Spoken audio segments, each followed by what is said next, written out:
Okay, so grants. Yeah, as Arun mentioned, some of the popular mechanisms in Web2 have been effective, and grants in Web3 are kind of fragmented. Um, but grants are one of the most popular mechanisms for ecosystem growth.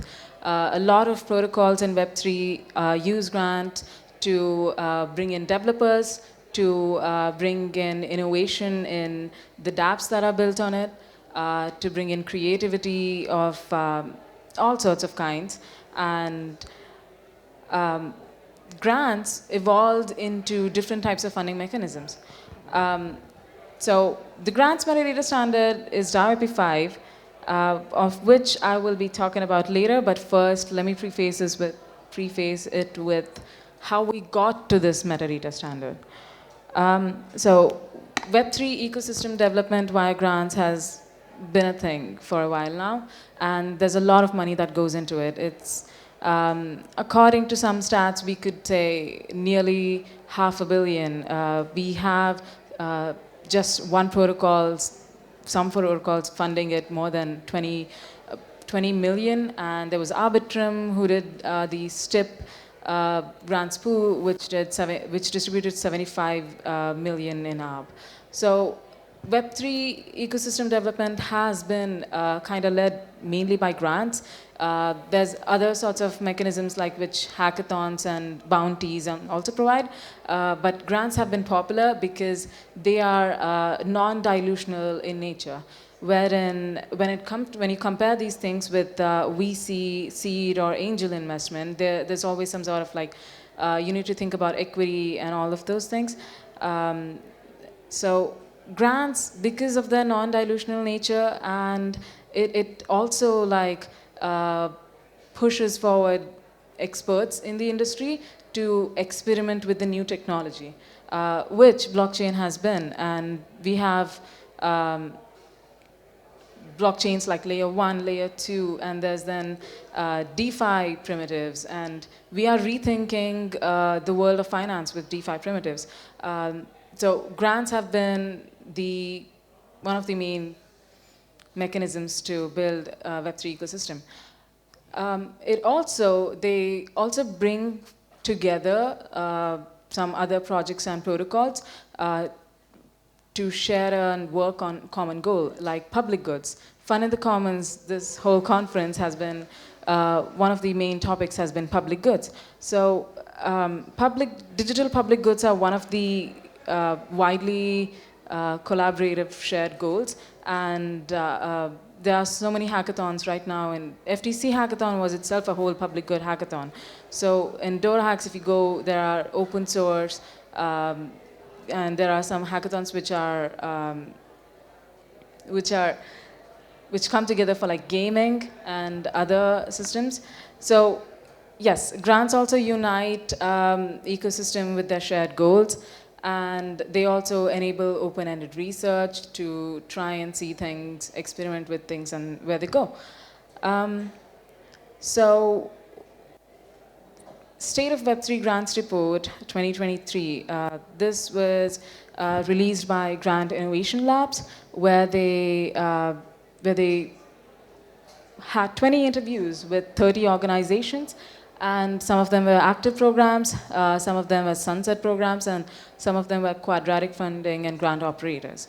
Aave Grants DAO, Compound, Ethereum Foundation, Mantle, Solana, and Ton. Uniswap Foundations are the active programs which existed in 2023. The State of Web3 Grants Report was released in 2023 and also in 2024. So this report basically looked into the background of these protocols or projects providing these grant programs, and what the grant programs is about, what is the mission of the grant programs, and how is their grant application process like, and how do they decide on giving the grants out, and what are the challenges that they make. And also they looked into the impact measurement of these grant programs. They did it in 2023 and also 2024. You can see some of the common programs like Mantle. So basically, some of the challenges that were faced by grant programs were grant farming. If you've heard what exactly grant farming is, you might know how bad it is for the ecosystem and grants ecosystem. There were other challenges where these projects have a huge grant pool and there's so many applicants. So they faced problems with quality of applications, and some of the grant programs actually wanted to keep in track with consistent quality applications. And actually, the reason why some of the programs are sunset was because of grant farming, because they shifted their mode of funding projects to, they went back to VC model because grant farming was so bad. One of the example was, say, like some projects who got funded in one ecosystem and they didn't complete the milestones, and they went to some other ecosystem and asked for funds. So there's no, right now, there's no pathway for all of these grant programs to work together, have a collaborative way to know what's happening in the collective grant ecosystem. Because of that, it's like, this gives us to like existing challenges like, oh, quality of applications. There are some times where grant managers have to create Telegram groups with other grant managers in order to keep up with what's going on in the other grant ecosystem. Well, all of this just happens in discoordinated way, sometimes fragmented, and just doesn't really help the efficiency and maturity of the grant programs. So the challenges was like, when all of these things happen, when there's like lack of quality of applications, grant farming things going on, there's even the grant programs themselves are like not really mature, because in order to build the Web3 ecosystem, most new projects even adopt this grant programs. They are unable to know how to actually conduct the operationals of running a grant programs. And then there's sometimes this becomes unsustainable, because now you have to also screen the quality of applications. Second, in the decision making, you also have to look for signals of authenticity, and also like gather together experts in the industry to make a decision. These were some of the common challenges faced by most of the grant programs. Well, the ecosystem needs enhanced coordination mechanisms and increase in transparency, and to streamline all of these operations, because to help the overall grant ecosystem, to avoid the problems of like grant farming, increase the quality of applications, to also have more complex grant funding mechanisms. So these were the needs of the grant ecosystem that were identified. Now, also, I mentioned with the grants report, there was impact data. Obviously, with all the grant programs, they have their own ways of measuring the impact of the grant money that they give out. But this data has been fragmented. Sometimes some grant programs focus on TVL of the total ecosystem. Some grant programs focus on milestones. But the collaboration is between these all different grant programs is difficult due to different data format, schemas, and varying structures. So the DAO IP5 is a metadata standard which enables cross-program collaboration. What do I mean is, if you had some common fields between all of these grant programs, the way that they measure the impact, or the way they report their analysis on how the grant programs went, you are able to create a common metadata schema which will enable more like grant tools. So, and one of the problem was operational inefficiencies.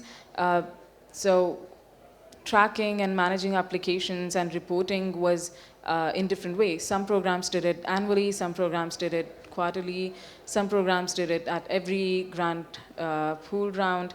And overall, because of inefficiencies of grant programs, you couldn't really analyze how effective or mature the grant giving mechanisms were.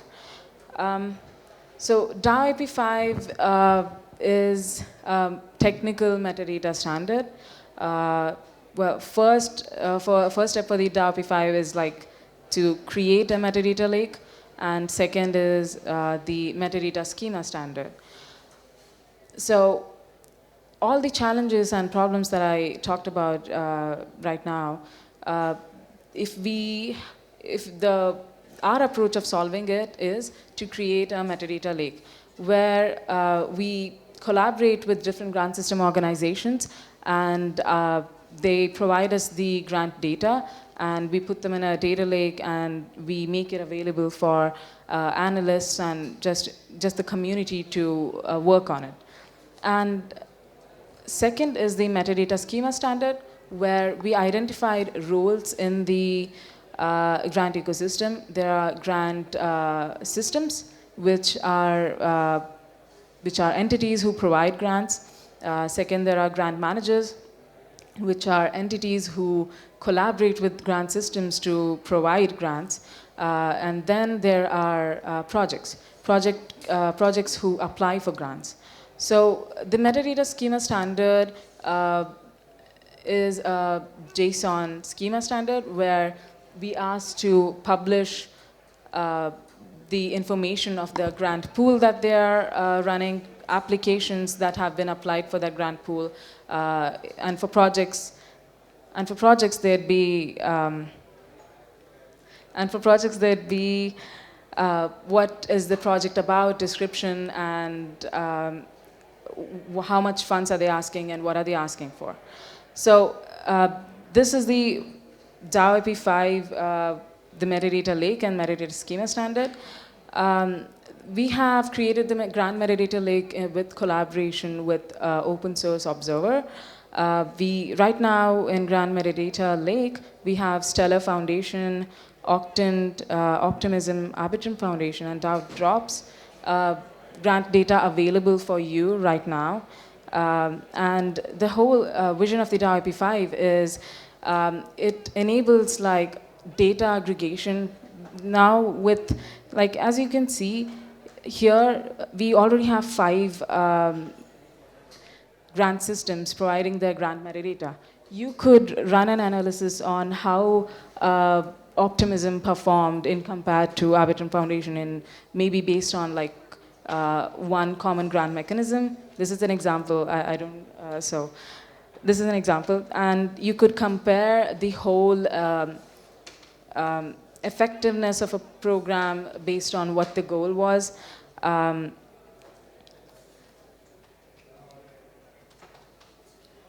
So when you have a pool of grant metadata lake, you can also enable history of the projects. So one of the main thing with grant farming was we weren't unable to see which grant systems funded which projects previously. So with metadata lake, you can have a history of project funding, and you can prevent things like grant farming, and also collaborate with other grant systems on a particular shared vision, maybe like a public good, maybe you both want a same grant tool to be prepared, so you can collaborate on that. So with data lake, you can create data trails between different grant data sets, like creation of history of a project, grant funding, and then you can stack different grant funding mechanisms. Now say you have data of a few different pools. Based on that, you can create complex retroactive funding mechanisms. Second, then moreover, you can compare and analyze the effectiveness of grant system mechanisms. Say quadratic funding was used with 2 different grant systems, and you can just do some stats and reporting and analysis. The reason we created metadata schema was we saw that we had some common sharing fields in all of the grant data that was provided to us. When you're able to create a metadata schema encompassing all the common fields that are used by these grant systems, you can create interoperable grant tools. So we did the Funding the Commons hackathon, and that time so there were some of the projects that submitted built on the grant metadata lake and schema. One of it was Grant Scan.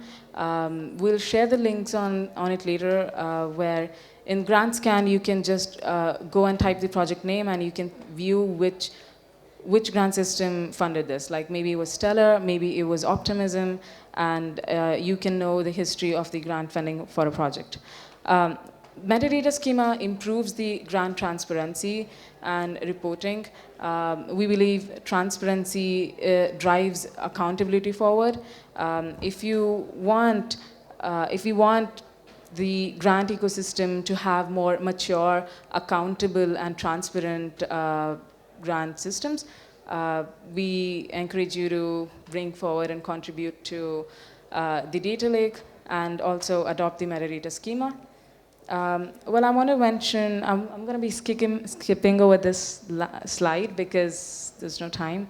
I want to mention some of the grant stacking mechanism that I mentioned, which is enabled by the data lake.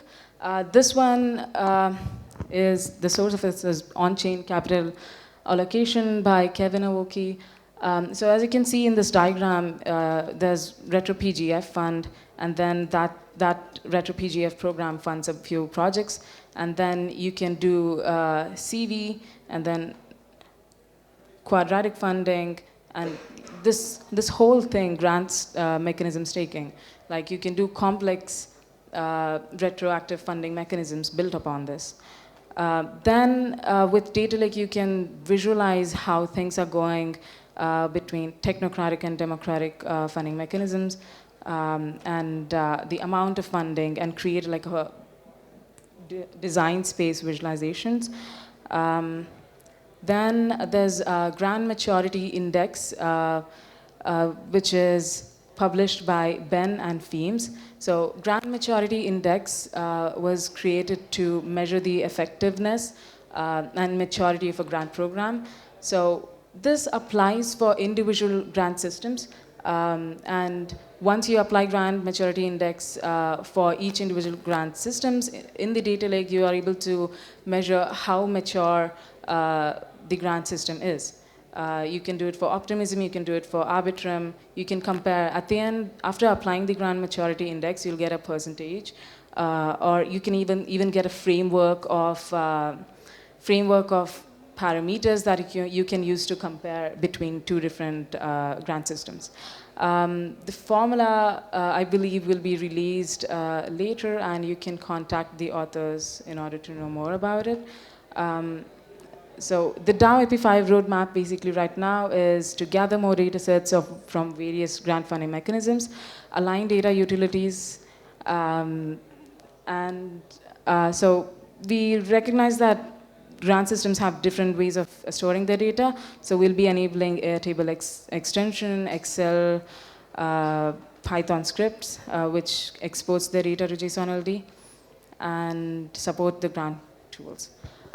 Yes, thank you for listening to me. I hope I was able to convey everything that we are doing. And if you have any questions, come and talk to me. I'll try and answer everything you have. All right.